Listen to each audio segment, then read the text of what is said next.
Alright guys, today on What to Do, we have a RedMax weed whacker, and the operator says that it doesn't have much power anymore, specifically when he's running into taller grass. So we're just going to go through the basics of things you might want to look for and how you change them and so forth. Let's get started. And one of the first things you want to look at is always the spark plug. Now we know it has spark, he just says it's just losing power. So to get the spark plug out, you can either use the tool that comes with it to take it out, or if you don't have that tool, then you can go with a 19mm socket.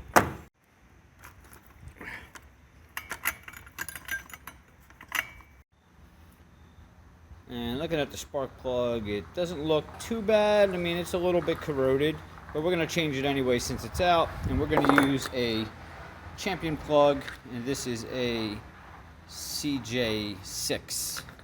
New plugs usually come pre-gapped, so you just want to put it right back down in here in its spot. And this is something you want to be very careful when you're tightening these, because you can cross thread these very easily, or you can break the spark plug inside of the head here. So you want to be careful and just make sure that it's going in nice and easy, and you can kind of wiggle it as you're turning it, and that's how you'll know you got it threading properly and it's not cross threading. If it tightens up right away when you put it in, back it out, it means you're cross threading it.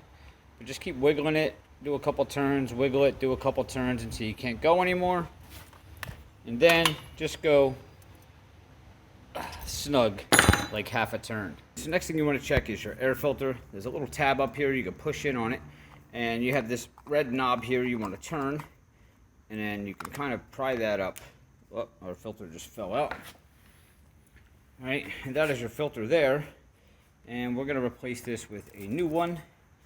So basically what you want to do, the back side of this, see how it has this this part here, there's a little tab there, that is going to be pushed down around there.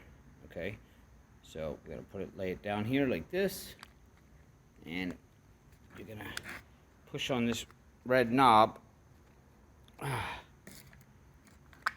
There we go, until your thread comes through there. And then you want to line it up with the hole right there. And you're going to thread that back in. Okay, now we're going to move on to the fuel filter, which you want to take your cap off here. And you can just pull this out of there like that. Okay. Now, to get to the filter, what you want to do, now you can get a little pick tool like this. It has a little curve, and there's a black tube that runs down in there. Let me see if I can turn this light on here. I don't know if you can see the black tube. Yeah, you can kind of see it a little bit there. And it would be not this yellow one here, the clear yellow one. It would be the black one. That has the fuel filter on the end of it. And the idea is to try to hook that line, all right, and try to pull that filter up, just like that. See the filter on the end of that? All right, we're going to pull that out of there. Now, if you don't have one of these picks, you can just get a piece of wire or a coat hanger or whatever and bend it, and you can stick that in there and hook it with something like that as well. All right, now these fuel filters come off really easy. There's a little clamp on the end. You don't really need pliers because you can kind of squeeze these with your hands and slide them down.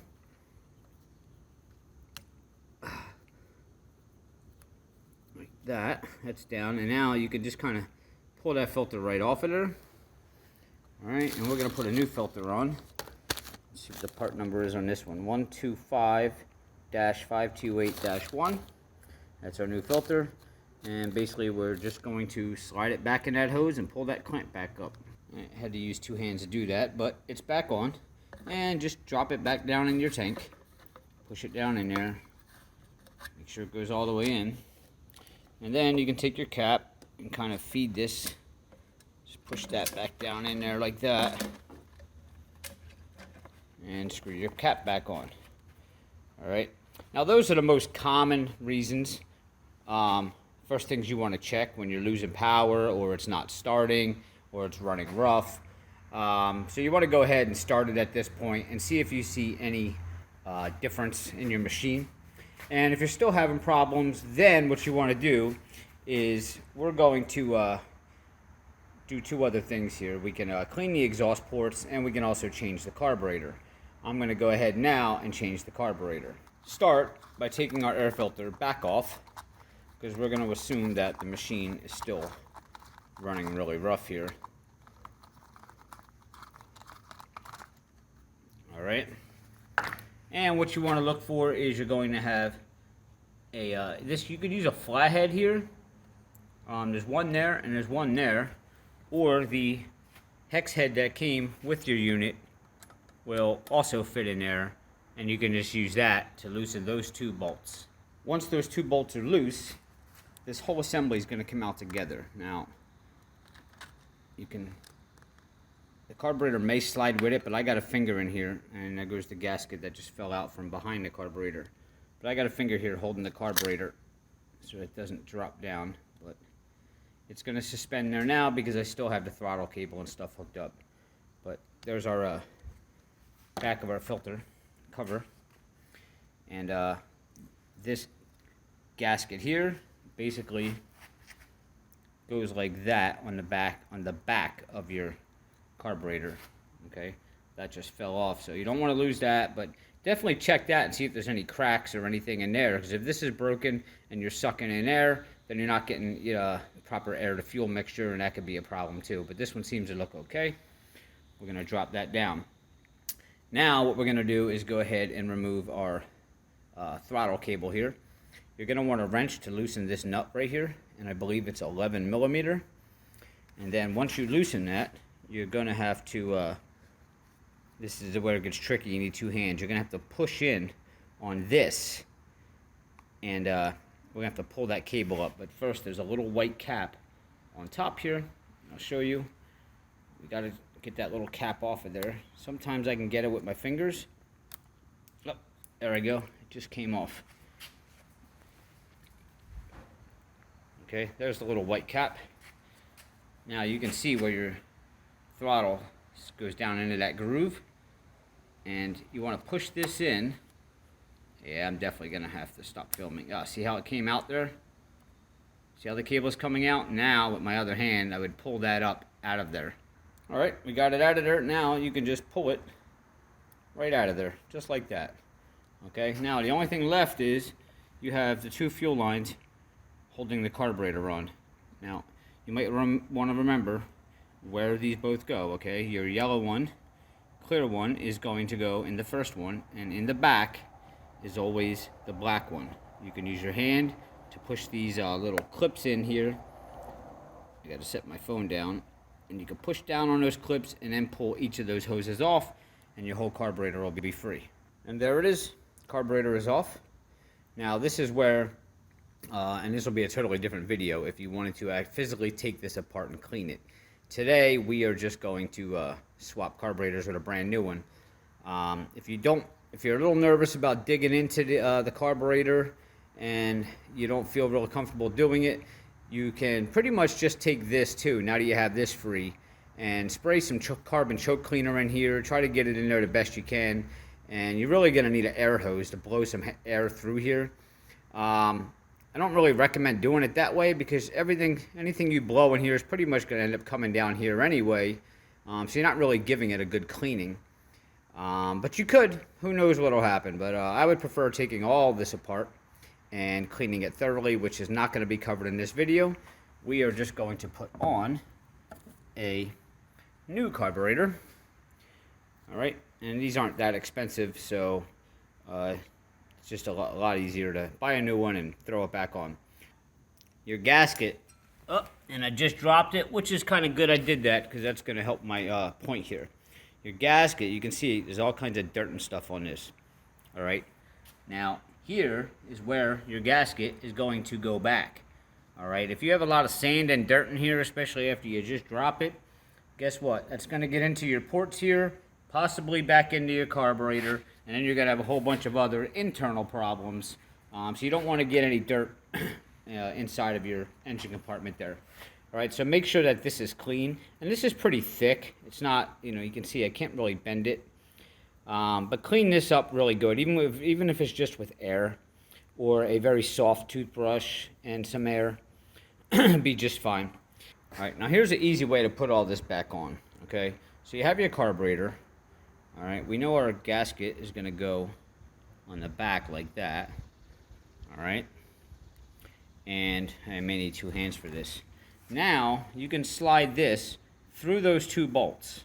There we go, we can slide it through like that. And now we can put this, careful your gasket doesn't shift in the back. But I'm just gonna show you real fast and then I'll reapply the gasket. But now you can take this whole unit, line it up with those holes, and you can put it back on just like that, and then go ahead and tighten it up, and then you can reconnect your fuel hoses and your throttle cable. Carburetor is back on, and our 2 bolts are back in there. Now, make sure you tighten this all the way. You don't want this loose at all, because you're gonna be sucking air in through the back here where that gasket goes, or debris or whatever, and it's definitely not gonna run right, or it's definitely not gonna start at all. Okay, but make sure this is nice and tight. Now you also have your choke here, which if you had to replace that, you can see the choke going up and down there. It's just really that screw right there. If you were to take that screw out, all right, you would be able to take this. Sometimes these break, so if you need to replace it, then you'd be able to take that choke lever off there. But just by taking that screw off, and this piece here would also come off. So that's really easy to replace if you had to. All right, but now I got my fuel lines hooked back up, and to hook the throttle cable back up, you just stick it right back through that hole. And what you're gonna have to do here is what we saw earlier. I need 2 hands, but I'm gonna have to push in on this, and you can actually turn this thing here that looks like a screw where your throttle cable goes. You can turn that with your finger, but you gotta align that. And then you got to push that in. It's going to be a little bit tricky. Yeah, I'm going to need 2 hands. But I think you get the point. Or you can just play the video back from earlier how I took it off. But alright, I got it in there. Now I'm going to turn that with my thumb. Come on, see if I can get this. Be nice if I can get it for the video. But I think I'm going to need my 2nd hand. It's back in. Now, make sure the end of that cable was a little bit thicker, okay? There is a little spot for it. Let's see if we can zoom in. See how it's recessed inside of there? Okay? So make sure that that is not sticking out of this side. If it is, you may need to turn this thing completely around and get it to the side where that will recess all the way in. Okay? You can see it's not sticking out at all. All right? So that's all hooked back up now. You just go ahead and you want to put your air filter back on. And then there's going to be maybe some adjustments you may have to do on your idle screw, which is going to be right here. But you can do that with your air filter back on. I think we pretty much covered all the basics of getting this thing running great again, other than the exhaust ports. And another thing may be as well is your lines here. If you have any cracks in your lines or any air coming in your lines, you would know that when you pump this bubble. You gotta pump this anyway to get some gas into this new carburetor. But when you pump this and it goes flat, okay, then you have a bad line somewhere in here, or on your old carburetor, there's also a diaphragm up in here, like a gasket, so to speak. That could be broken or torn or worn, and you want to check your actual primer bulb here too, because this could have a crack in it or leaking. Those are some things you want to check, and basically you'll get to that by removing those 4 screws on the bottom, and this whole assembly will come off. They do sell rebuild kits for these at your local lawnmower shop, and if you're going to be taking that off anyway, you might as well do a full carb clean, but that's a whole nother video because it's not that simple. There is some jets and stuff inside, some little pin needles and things you can lose, but that's the basics. All right, so my time is running out for today. I'm getting ready to actually leave. We're going to cover the exhaust port in a separate video. I'll try to get that done in the next day or 2, but basically if your RedMax is running rough, those are some of the basics that you could do and how to do them, and hopefully this tip helps. If it did, please guys hit subscribe below, give me a like, and I'll see you next time.